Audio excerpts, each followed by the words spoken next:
So the $1,000,000 question, or I guess in this case, the $329 question, is it time to rethink high-end audio? I seriously think some are going to consider it unless some of the manufacturers start reading the market. Some of the budget buys are starting to catch up at an alarming rate. Hi-fi products have always had diminishing returns. The more you spend, the smaller improvement, generally speaking. Just because you spend 10 times as much, don't expect 10 times the performance. Realistically, you're getting single-digit percentages of performance in most cases, and sadly in some cases, well, even worse performance than the budget buy. It's all good though, we honestly face this in all parts of our life beyond buying audio equipment. Some people want to chase that percentage to the final decimal, and if you have the means, more power to you, but bringing this back to the Ultra, if you found out that you could spend $329 on a preamp streamer instead of something around $2,000, for example, putting that extra money into your speakers could pay dividends in the performance over what you would have gained with the more expensive preamp in almost all cases. Taking a look at it, it's a nice looking device for $329. Not too heavy, not too light, nice rounded edges around the unit, very Apple-esque as far as the design goes. You get a 3.5-inch full-color touchscreen that functions in a few different ways. Some selectable options for what it displays during playback, as well as a clock function during standby mode. The screen isn't giant, but it's not far off the size of many of the other offerings. A bit smaller than the DMP-A6, but that costs multitudes more. And in this case, it's larger than the Matrix Mini i4 that I just had in, and that's nearly twice the price of the Ultra. Really, the only way you're going to get into a giant screen is if you're going to go into something like a Hi-Fi Rose, which if you're shopping that one, I'm jealous as it's kind of a gorgeous product, and two, in some ways it's really an entirely different market. For $329, I'm completely happy with the Ultra design. If anything, it feels like they're pricing themselves a little too low compared to many of the others that I've ran into. Looks and how the device feels in your hands are great, but really these streamers all come down to how they function with their respective apps. We all know WiiM performs strongly in this area, so the actual product improvements in the design are icing on the cake at this point. Going from something like the WiiM Mini at $100, that's just a simple little black hockey puck, to this really good looking device at $329 seems kind of wild to me. It just doesn't make sense, but I'm glad they keep pushing the limit on budget gear. Let's get right into what the new WiiM Ultra provides. You get the ES9038 Q2M DAC. For one, this is a big step up in performance and should meet the needs for most users, but I also totally get it if you're one of those I have my own DAC type of people, and there's no worries there because there's several digital outs that you can bring in a DAC of your choosing. In the original WiiM models, the Mini and the Standard Pro, I would have generally suggested to get an external DAC in most cases. The WiiM Pro Plus stepped it up with the 4493, and the WiiM amp with the ESS9018. And now finally the ES9038 in the Ultra. A lot of different DACs throughout the product lines, but basically anything from the Pro Plus up is going to be pretty good with the internal offerings for the majority of users. If you're shopping a Mini or a Standard Pro, just pick up a roughly $100 DAC offering from a variety of places and get some immediate improvements. I'll link a few options in the description for some budget buys in that area if you're looking for something like that. Time for a bit of a shameless plug into one of my other videos. If you guys haven't checked out my CSS build yet, this is a really fun one to see. There's this really nice dyed veneer. It's highly figured. It looks really cool. And I also did a piano black paint job, and I did it all using rattle can paint. So it's a pretty fun video to check out if you guys haven't already. And if you could, please like, subscribe, comment, all that good stuff. Makes a huge difference to the channel and helps push things out to a wider audience.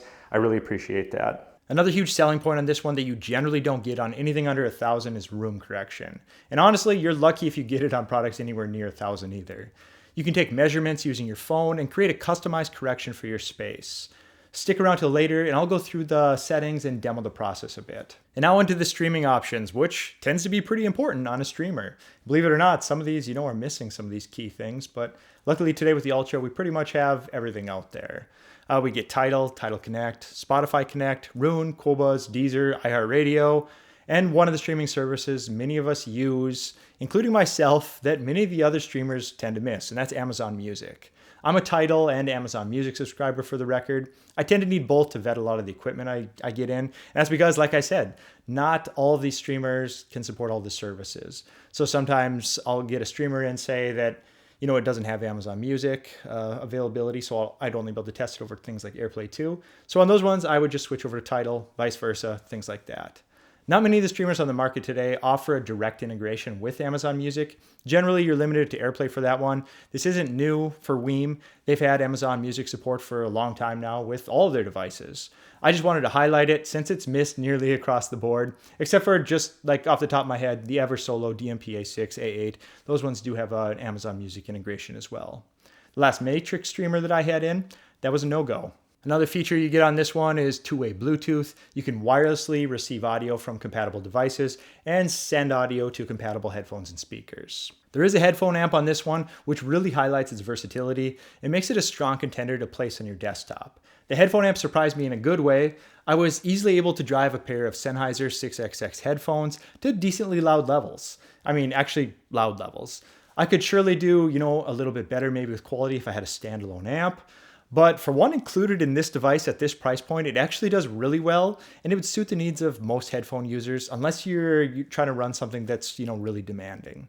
I was originally worried about this one that it was going to be an afterthought thrown in, but it's actually a really nice addition on the Ultra. This has the same voice command features that works on all the other WiiM products, with Amazon Alexa and Google Assistant compatible devices.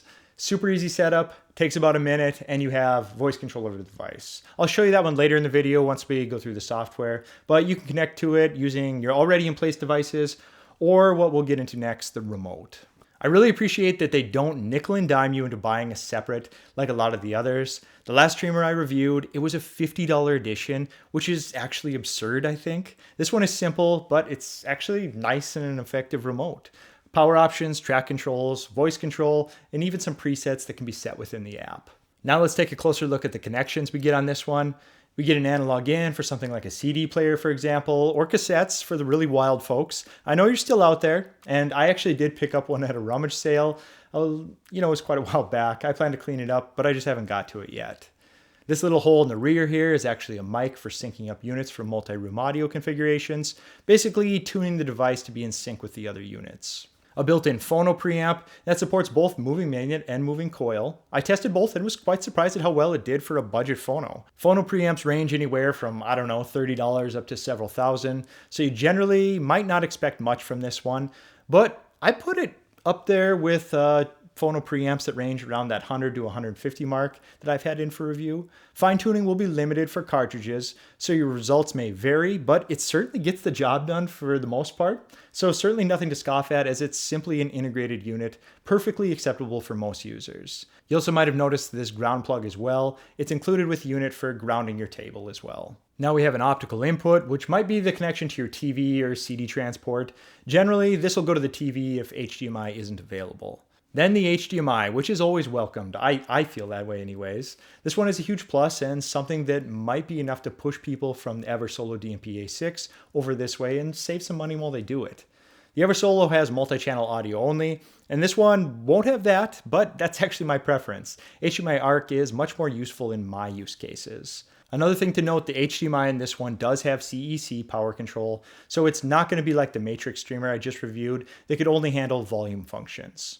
The Ultra will be able to be turned on by your TV, well, as long as your TV is compatible. Most are, and it likely won't be an issue for you, but HDMI standards are sort of all over the place on TVs. Finally, we get to the USB, and that does have the capability to output to an external DAC. I had read some early reports that it could not, but it certainly does now. Possibly there was an update added at some point that came through on the firmware.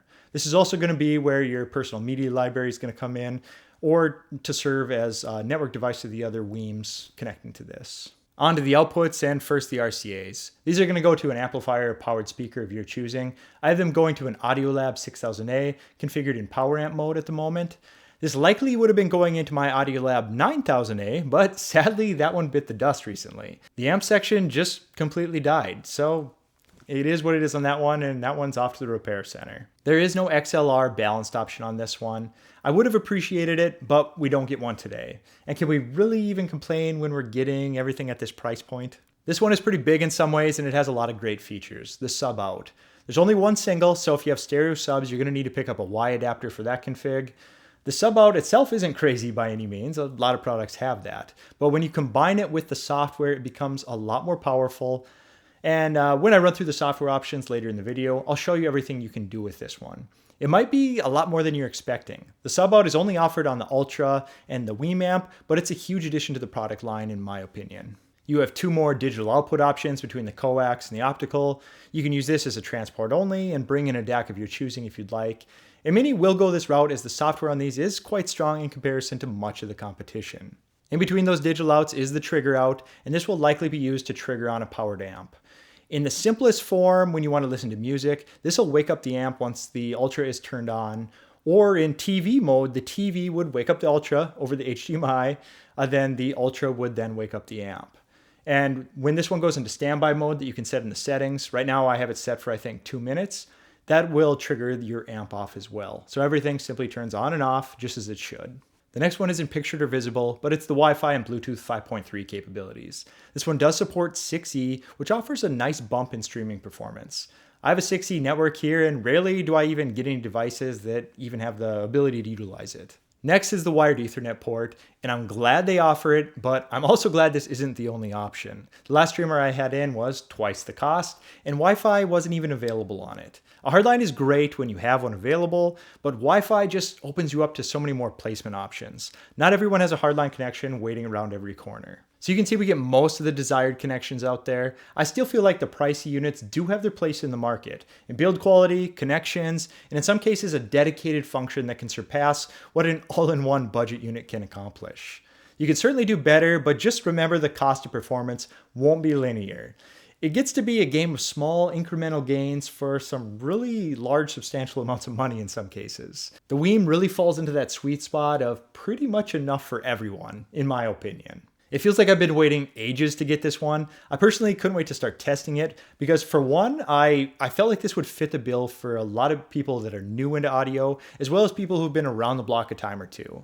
A piece of gear like this fits into a simple budget setup, but scales beyond its price point with the software and digital output options. Now let's take a look at the software and what you're going to get on the Ultra. It's going to look very familiar, of course, if you own any other WiiM products, but you do get a few new options in the menu for the Ultra hardware. When I first powered up the unit, the app detected the device straight away and took me directly to the firmware update. That did take around 5 minutes, and beyond that, everything, including connecting to my streaming services, was complete in a matter of minutes. I have literally no complaints about their setups. It's always been seamless across the board for me, and trust me, I've tried them all at this point. Click on this wheel here and you get the device options. Some of these I won't spend much time on, but I just want to give you a clear picture of what the device offers. First, you can name the device whatever you want. Matt's Music Slinger, Bob's Chicken Shack, you get the idea. Then device, where you can see the config info, as well as options to reboot and restore to factory settings. You can set an alarm clock, and that lets you select a source as well as volume, duration, that type of thing. Side story, when I was around 15 or 16, I used to actually have my alarm set for school, and it was connected to a CD changer. Alarmingly, I used to wake up to System of a Down. And not any of their newer stuff either. This was some of their really early, heavy songs, which if I came across that on my alarm today at 6 a.m., I'm not even sure what I would do. I would probably cease to exist. Next are the presets, and these are pretty cool. If, say, you're in a playlist, either yours or one created by your streaming service, you can select to save it to presets. The best use case for these, I would say, is for the remote, since it has these buttons on it that you can jump right over to your presets. It can really simplify the use of your system for others in your house as well. That way, anyone could just grab the remote and, with button one, have things up and running.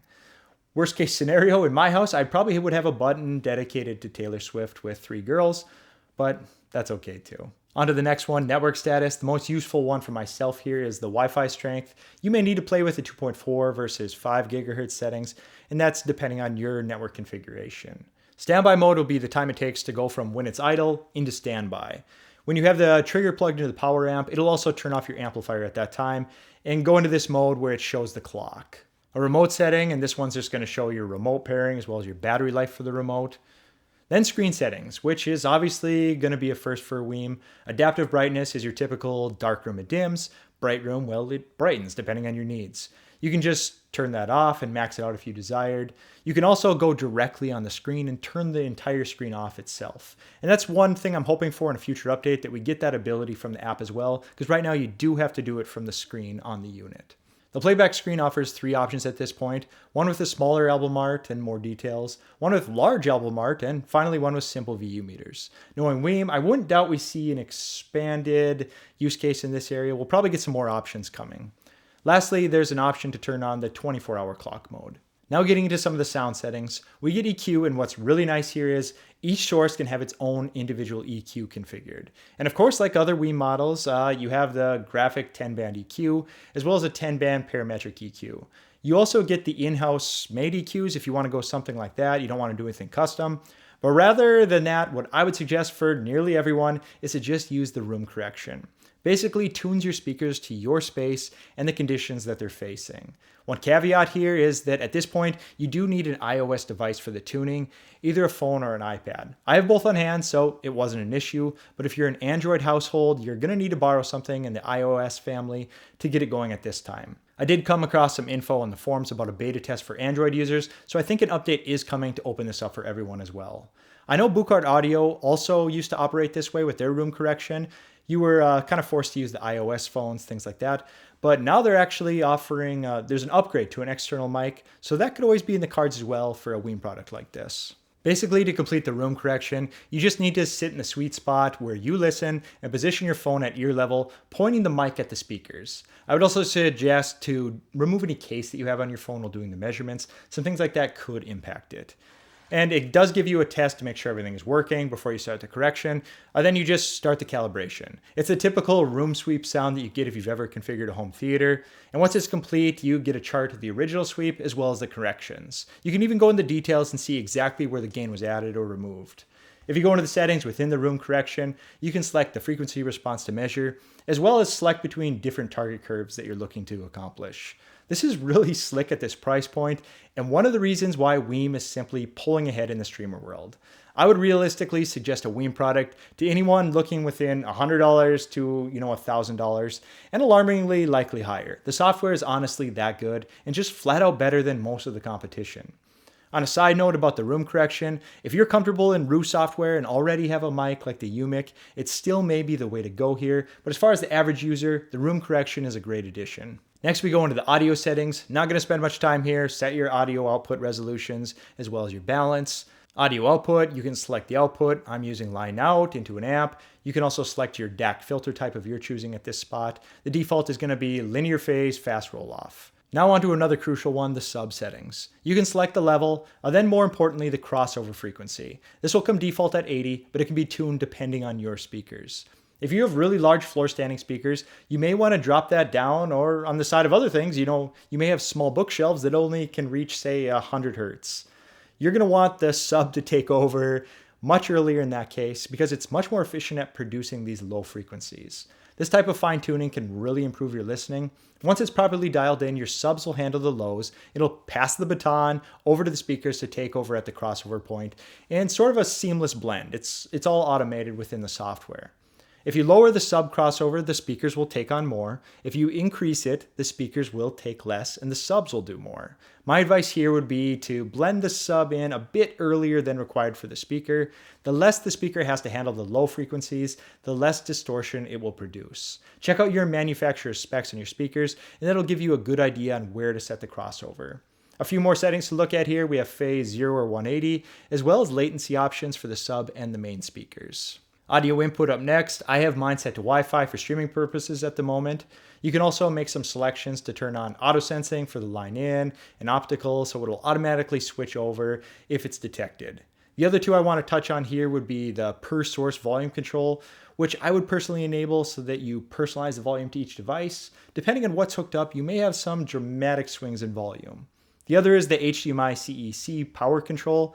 This is what you want enabled if you have this hooked to your TV and you want the TV to be able to turn on the Ultra. Basically the same function as a trigger, but over HDMI. So how does this all sound, you might ask? Which is sort of a funny question. Some of the people watching this review will say it sounds transparent and true to the source, as it's simply a digital signal of ones and zeros. And the other half might want me to lay down some more subjective comments, talking about how musical and full the midtones are and things like that. I actually appreciate both subjective and objective approaches to audio reviews, but in this case, I'm going to fall right down the center. It's a transparent preamp streamer that sounds fantastic with my gear, and how it's going to sound with yours, I can't completely say. It's unlikely we have the same amps, subs, speakers. I would hope not the same room, or that would be a little bit awkward. What I can say about the Ultra is it's a good sounding piece of gear. Excellent, really, without any immediate flaws that would impact your experience. It offers several tools from EQ, PEQ, room correction, and bass management. They will be able to hopefully assist you to get your desired result. I seriously can't imagine a better value at this price point. There's a lot of streamers out there, but few that offer what we get today, and none within $600, which says a lot about the Ultra, really. I don't really have any major criticisms to offer on this one. I wish it had XLR outputs, but honestly, that's about it for my use cases. We're still waiting on that AirPlay 2 certification as well, but they have it approved on all their other products, so it's likely just a matter of time, sooner or later. I know it's only the end of July and we have a ways to go, but this one is currently my front runner for product of the year in 2024. The balance of price, hardware, software is really just a breath of fresh air in this kind of industry. Please consider subscribing to the channel. I have more gear lined up for reviews than time available, and your likes, comments, and subscriptions really provide the fuel to keep this all rolling. I appreciate everyone already subscribed and hope to welcome a lot more of you to the community soon. Take care. I'll talk to you later.